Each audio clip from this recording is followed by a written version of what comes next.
Hello, and welcome to Evolutionary Parenting with Tracy Cassels, PhD. I'm Tracy, and today I'm going to talk a bit about handling tantrums. Now, previously, I've spoken about understanding the causes of tantrums, especially in contrast to the triggers for tantrums. Now, if you haven't seen that video, I strongly recommend watching it. But the question that remained was how to handle the tantrum in a way that promotes long-term emotion regulation growth, and that's what I want to discuss here. If we start with the premise that tantrums are a way for a child to signal that they are overwhelmed, our job as parents or caregivers is to help calm that stressed out state. Looking to the primary causes of tantrums, hunger, anger, loneliness, and tiredness, we can sometimes stem the tantrum in the moment by providing what is needed, but not always. That is, once in a tantrum, a child may not be willing to eat or go to sleep or have the time to connect in a healthy and meaningful way, though these all will become crucial parts down the line. So this means that our first step is to help calm the child and reduce the stress they're feeling. And we do this first by validating their emotions, which is simple enough in that it's simply a verbal acknowledgement of how they must feel, whether it's angry, sad, or something else.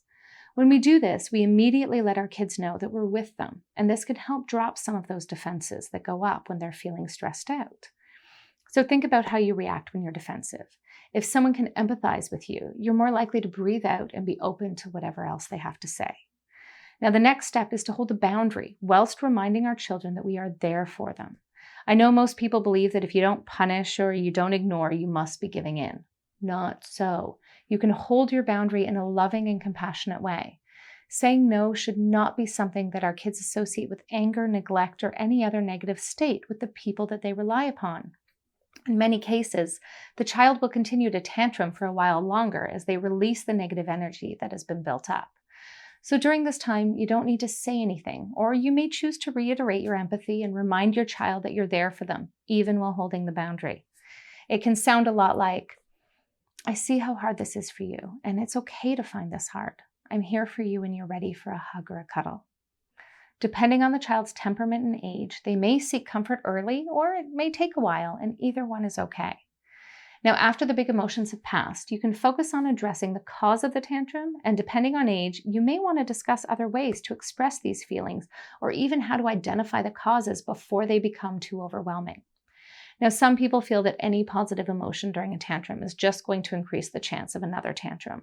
However, we have lots of evidence that shows us that being responsive to our children, not permissive, actually reduces these behaviors in the long run. So our kids can learn that they can trust us with their emotions, regardless of whether or not they get what they want in that moment from a material perspective. And they also start to learn regulation skills as they're allowed to work through their emotions instead of feeling like they have to repress them for our approval. So next time your child is struggling, please know that you don't have to ignore, punish, or even give in. You can simply be there and help them through these hard times.